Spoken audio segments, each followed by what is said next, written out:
novela envolvendo o Léo Ortiz, atualizações quase que diárias, você às vezes falando que está difícil lá pro Bragantino, contando com a compreensão do atleta, qual estágio está essa transação e se ainda existe o tom de otimismo por essa contratação do zagueiro. Sim, é muito ruim sempre ver essa novela envolvida. Não é novela, são números grandes, são números em que a gente precisa analisar se são pertinentes. O detentor do jogador quer um determinado valor, o Flamengo entende que precisa pagar um outro valor e a gente continua em negociação. Se um dia quem está vendendo entende que não tem que mais ficar nessa negociação, ou quem está comprando não precisa mais estar dentro dessa negociação, se para. Por enquanto é isso. Então, assim, não tem novela, se tem negociações responsáveis, transparentes, em que às vezes tem que ter um pouco mais de paciência. O bom sempre, eu sempre falo isso, é ter entregue ou entregar ao técnico no primeiro dia todos os jogadores. Às vezes não é possível, a janela ainda está aberta, pertinente ainda de fazer algumas contratações. E é isso que o Flamengo está tentando se reforçar, ainda mais do que se reforçou até agora para essa temporada de 2024. Quando saiu o Fabinho, a gente entendeu que teria que fazer algumas movimentações. Ou você vai para o mercado fazer uma contratação, ou você analisa internamente se você tem um profissional qualificado para essa posição.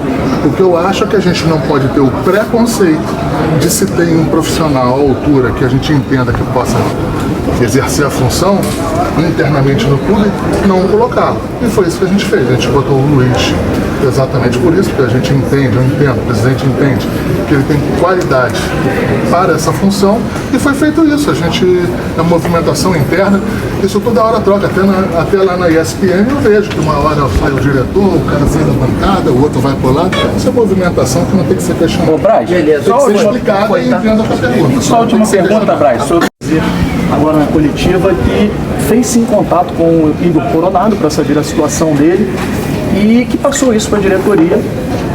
Queria saber se existe algum tipo de negociação com esse jogador. Zero. Zero, chance zero então. Zero, não tem. Marcos, Thiago Maia e Mateuzinho. Assim, até em respeito ao jogador, não é chance zero. O que eu te falei é que não tem nenhuma negociação em curso. É porque fala, o jogador tal, zero, chance zero. Aí é um desrespeito com o jogador. Então, assim, eu estou falando que não tem nada em curso com esse jogador e, enfim, nunca se iniciou. Obrigado. O Thiago Maia e o Mateuzinho mudou de panorama, tem chance de finalizar essa negociação nesses próximos dias? O Thiago Maia e o Mateuzinho estão, teoricamente, nessa mesma esfera de negociação quando a gente precisa contratar algum jogador. Quando a gente também vende jogador, a gente tenta vender pelo melhor número possível, melhor possibilidade do Flamengo. E às vezes você precisa de alguns pontos contratuais que se travam. E você trabalha dia a dia para ir destravando. Eu acredito que as coisas irão acontecer e acredito que o Mateuzinho ainda sai um pouquinho na frente do que está o Thiago. Marcos, a questão é do Gabigol, que o tempo vai passando, vai chegando o dia que ele pode assinar um pré-contrato. O Landim lá nos Estados Unidos falou que a situação estava distante, o agente dele disse que tinha um acordo verbal. Qual a situação hoje? Há uma negociação ainda em curso para a renovação? Há um acerto? O que está acontecendo? O Gabigol vai se resolver na hora certa. Na hora que for possível. Não vou falar na hora certa. Talvez a hora certa para um pode ser na hora certa para outro. O Gabigol será resolvido na hora possível e eu tenho certeza absoluta que um bom fim para o Gabigol e um bom fim para o Flamengo. Mas a intenção de vocês é renovar com o jogador? A situação será resolvida na hora possível, com um bom tom para o jogador e bom tom para o Flamengo. Sobre o Juan, não sei se alguém.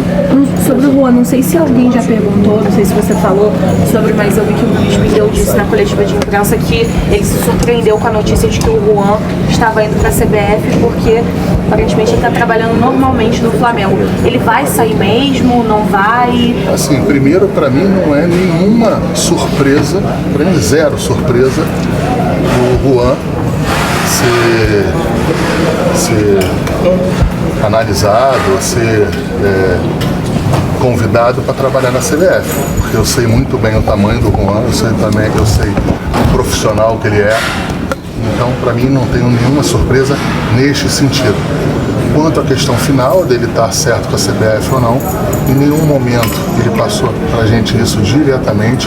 Ele vem trabalhando, vem estando dentro do CT, vem nas viagens normalmente como estava na pré-temporada, vocês podiam acompanhar. Então, assim, não vejo nem surpresa, mas eu vejo com bastante naturalidade um convite ao Juan, porque eu sei bem, mesmo questionado por muita gente, eu sei bem o tamanho dele e a importância dele, pelo menos para mim aqui no departamento. Mas ele de futebol. segue, pelo menos, até agora. Ele é funcionário do Flamengo, é um membro da comissão técnica do Flamengo desde 2019. Ele é um membro da comissão técnica que ganhou duas de Libertadores, ganhou dois brasileiros aqui com a gente, ele ganhou uma Recopa, uma Supercopa, ele é um super campeão na posição dele também.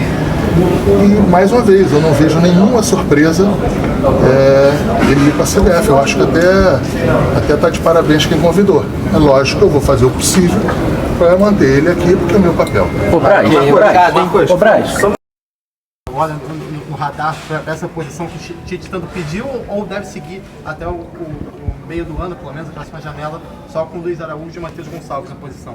Assim, as reuniões em relação às análises do elenco são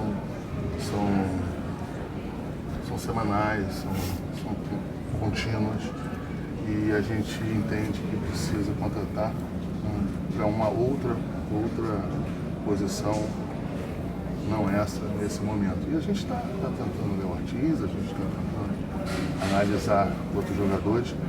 É ruim falar plano A, plano B ou plano C, porque aí quando o jogador não vem, ele se enquadra automaticamente na letra subsequente. Né? O plano A, o plano B, o plano C. Então não é isso, a gente vai analisando, a gente vai entrando em contato com quem é responsável pelos jogadores, e a gente vai tentando as contratações, desde que elas se enquadrem dentro do perfil do Flamengo e estejam em conjunto com a diretoria e a comissão técnica.